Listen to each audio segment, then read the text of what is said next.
my dear friend, Mardy Fish. What's up, Fishy? Hey guys, thanks for having me. How's it Finally, going?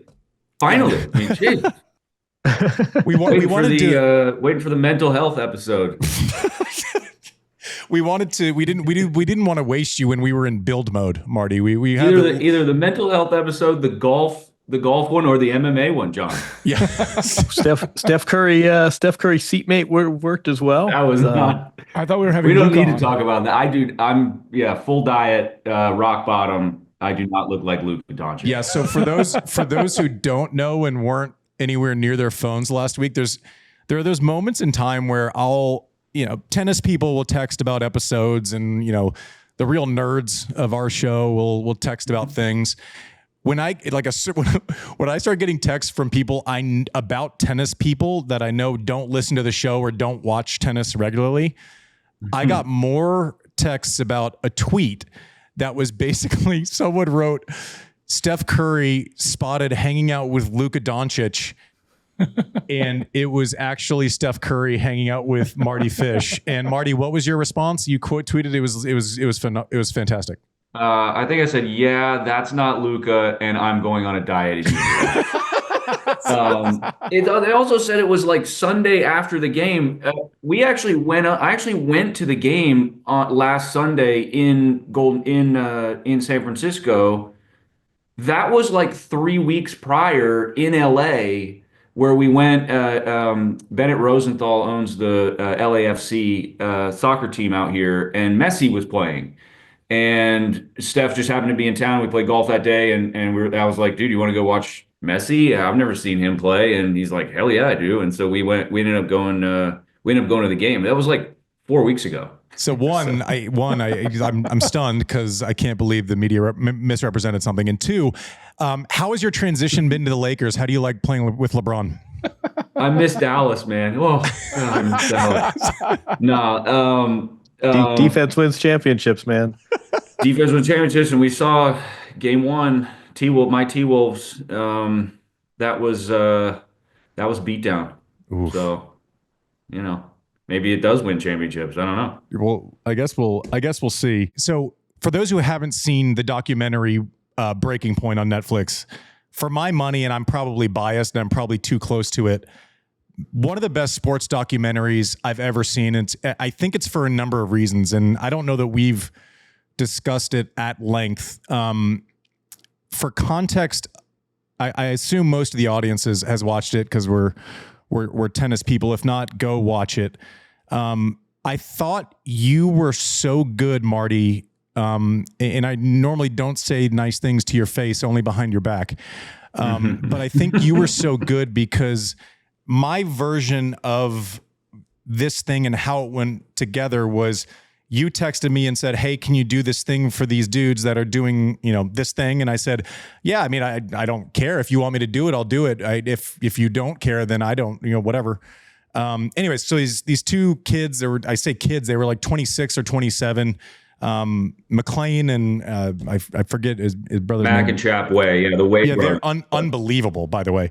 But they came and we sat, and we obviously went to high school together, and I guess I had a close-ish view of this moment in time in your life, and we talked for an hour and a half, and it goes away. I don't hear about it again for 3 years until Brooke and I's assistant Paul says, hey, I just watched the Marty thing. The Untold just came out and it was amazing. I said, okay, well, thanks for the heads up, Marty. I didn't even know it was a Netflix thing, much less that, these guys had actually made it happen. I thought it was so raw. I think personally that the fact that you did it, maybe not knowing if it would ever get actually made or if anyone would actually see it, added a layer of authenticity. It wasn't as if you told your story and your relationship with the kind of the mental health challenges of tennis because it was going to be on Netflix. It was more just that it was something that was important to you, that you wanted to share. And it was kind of in a moment in time that was before it was normal to talk about it, right? Like, it wasn't as if, it was something that, was openly discussed, certainly not when we were on tour. Walk us through the process and kind of just explain for those three people listening that haven't seen the documentary, why you did it, quick version of how you talked about it, why you talked about it, and kind of what happened in the after effects of that documentary. Yeah. So obviously, it's a topic near and dear to me.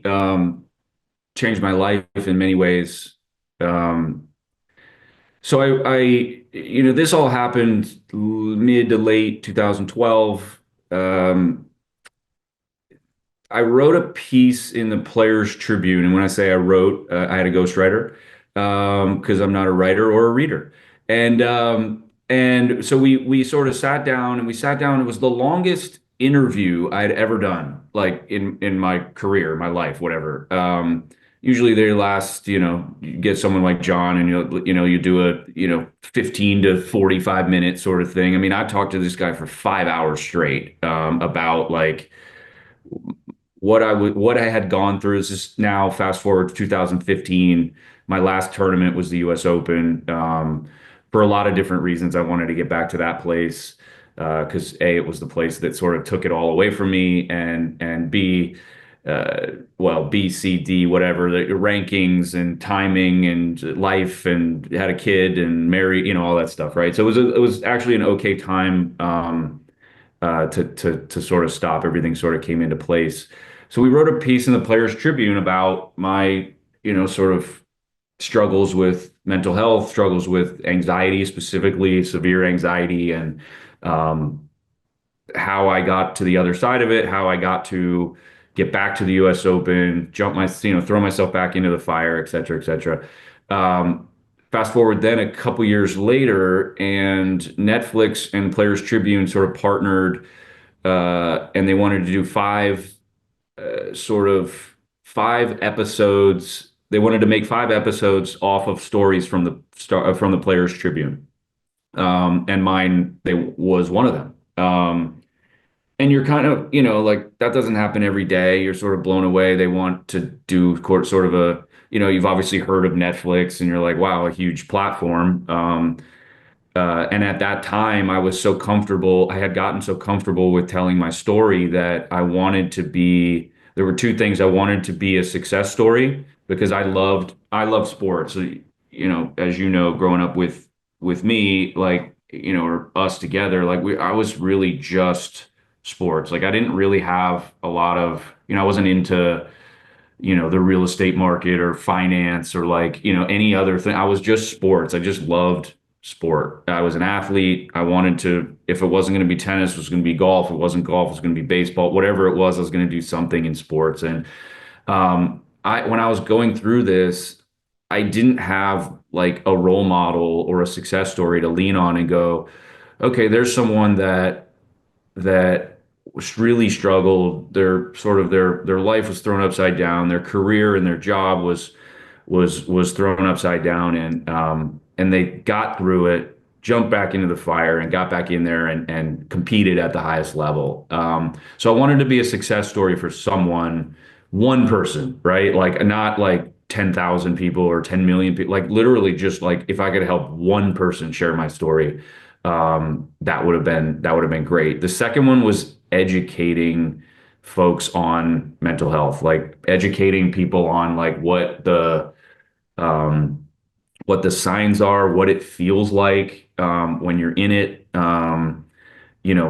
Not necessarily even for people that would have to deal with it, but maybe loved ones that would have to deal with it, and how to sort of manage it in that way, because it's a really hard thing. You don't know, mental health, and they say it's mental. It feels fairly physical. Your serotonin levels in your brain are messed up, and it feels like a physical thing, and you're not, it's not like you're limping. It's not like you're like, oh, I can see Andy's ankle is hurting because he's limping, right? Like it's one of those things where like everyone is dealing with something, be kind, right? Like the great quote from Robin Williams about everyone's dealing with something severe, be kind, sort of quote. And so I wanted to educate, like I had this sort of like person in mind. It was like kind of a, hard hardcore 50-year-old white guy that like is just like thinks he's the toughest dude on the planet, right? Like that doesn't bother me. Like suck it up and like, move on kind of thing. And mental health doesn't care what you do for a living, doesn't care what your last name is, what your first name is, or anything. You can struggle with it, and anyone can struggle with it. And so just educating folks on like what the signs are, what it feels like, et cetera, was a huge part. So those two things were a huge part of it. You were a huge part of, and I say this because I still haven't watched, I think you know this, but I still haven't watched the documentary. It's a really, first of all, I can't stand the sound of my own voice. It's like nails on a chalkboard. It is pretty, And then also, it is pretty stupid sounding. I got if I'm being honest. so is yours. So don't worry. And so, and then the other part was like it's a really hard time in my life to relive, and so I just never really pulled myself. I started it like 12 times, like the first 2 minutes, and Kevin O'Connor comes up or whatever, and I just kind of like, I don't know, I just sort of change it or turn it off or whatever, and I just can't really get through it. And so I haven't actually seen it.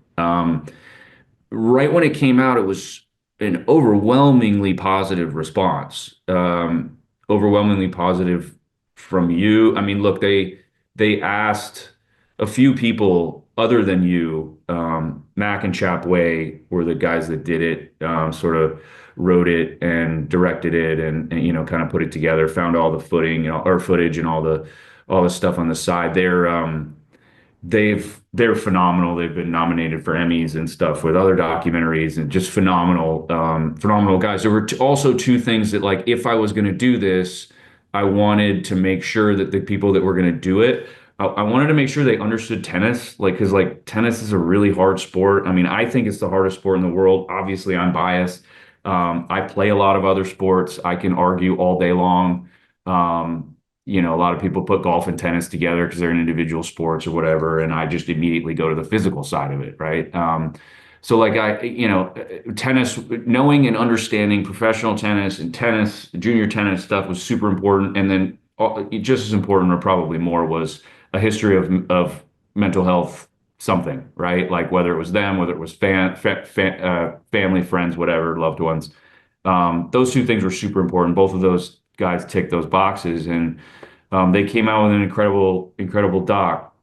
So I hear, and the response was incredibly overwhelming, all the way from people that you and I have heard of to just total strangers. And it was not like tens or hundreds of them; it was like thousands of them, like immediately. Whether it was like direct messages on social media stuff or whatever, it was just saying. And I never got, and this is rare in the Twitter world or whatever nowadays, but like I never got any negative, like, oh, you're soft, or like I never got that. It was and that's kind of a weird thing too, right? Like nowadays it's just like whatever you do, somebody's going to oppose it, right? I never got that. I always got a, thank you for sharing your story. It's an incredible. I'm proud to be your friend. That kind of stuff. And I'm like, okay, I'm proud to be your friend too, dude. But like, I didn't see it, so I don't know what it means. But like, and so it was awesome to know right away that like when it came out that I was helpful to people. And that was the goal. And there were, again, a couple caveats, but that was the goal, was to be a success story and to be an educator on mental health. So I'll tell you what my orbit felt like just in the kind of like undertow of this doc, and you haven't watched it. I would, we've known each other long enough where we can just rip the Band-Aid off of most conversations. It's phenomenal. I had more people that didn't really care about tennis, maybe understood it a little, and all of a sudden they left that going, oh, I'm way smarter on this. It there was no part of it that was like you were telling a story for the sake of a story. It was purely your story, and people are either going to accept it or they weren't. But I had more people. It was happening. I can't imagine what your reality was after it came out, because even mine and people just knowing that we're close and we knew each other, 3 times a week, it was hey, my 12-year-old, my 13-year-old son or daughter really struggles with anxiety and plays sports. And to your point, Marty, they would say, oh, they watched this and realized, oh, this person has beaten Federer and Nadal and like all these people, medalists at the Olympics, and they're experiencing the same things and they were actually able to go through, something that was, the depths of this thing happening and then actually come back and, get there again in 2015. So if your goal was to just make someone understand your story or help one person, normally a multiple of millions is good in most things. And I'm pretty sure that's where you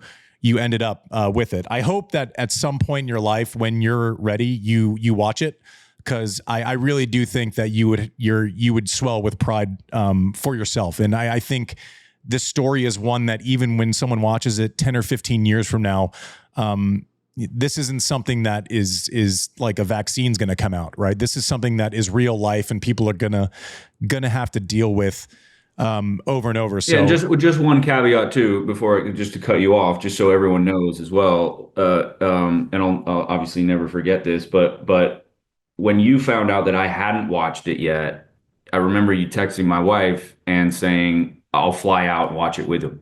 Like I'll legitimately fly out and watch it with him. So like that's how close we are.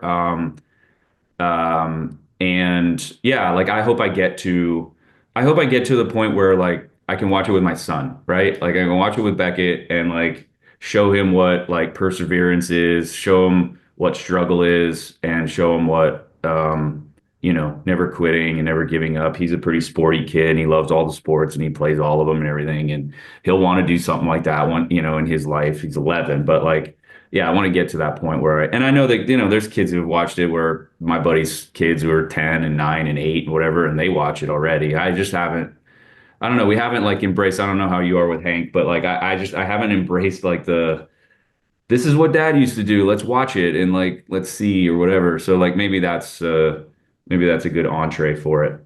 Yeah. Hank didn't know that I played tennis until he went to kindergarten. And then he said, oh, you're a pro tennis player. I said, well, yeah. He goes, where do you teach? I'm like, well, not that one. Not like that. And then he asked more questions and it went from, he's like, oh, you're the best player ever. I'm like, okay, so we're going to need like a dose of reality on both sides. I'm not a teaching pro and I'm far from the second thing. Somewhere in between those two, though, is pretty nice. Yeah, it was pretty good. And did he ask like, where are all these vases from? Like all these like crystal, like what are all these things? Those guys. Man, you love flowers. Yeah. In my own fit, I threw all of them out like 2 years after I retired. So there's none of those around. Except for the U.S. Open, right? That one's still there, but tucked in.